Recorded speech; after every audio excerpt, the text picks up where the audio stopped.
Veccds test. Sensitivity test electrical breakdown. The equipment used for electrical breakdown testing includes max sounder and wire skin. Turn on the max sounder. Net pointer into the wire skin. The wires are being struck by the arc. Veccds detects the thermal ions released after the wire insulation is penetrated by the electric arc and issues an alarm. Sensitivity test thermal baking. The thermal baking test uses a heat gun and a full paper. Turn on the heat gun. Simulate the paper heating process.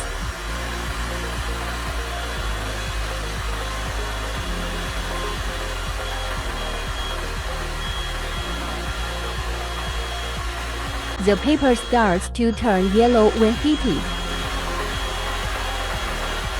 4 seconds later, Veccds detected a fire hazard and issues an alarm.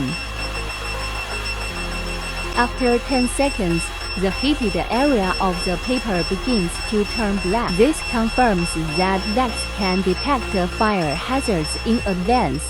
Sensitivity test smoldering. The smoldering test uses a lighter and tissue paper. Use the lighter to ignite the tissue paper.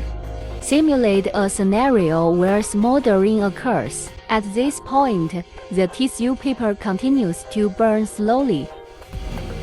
Veccds has detected the thermal ions released during smoldering and issues an alarm.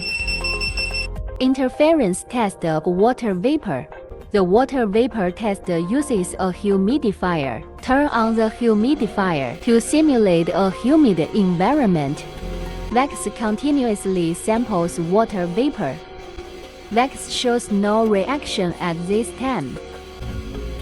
This indicates that water vapor does not interfere with Veccds detection. Interference test dust. The dust test uses talcum powder.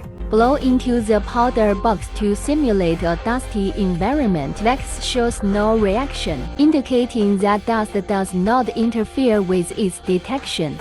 Conclusion: Veccds can accurately detect thermal ions released during electrical breakdown, heating, and smoldering, issuing accurate early warnings. Veccds operates without interference in complex environments like dust and water vapor, accurately identifying and issuing alarms.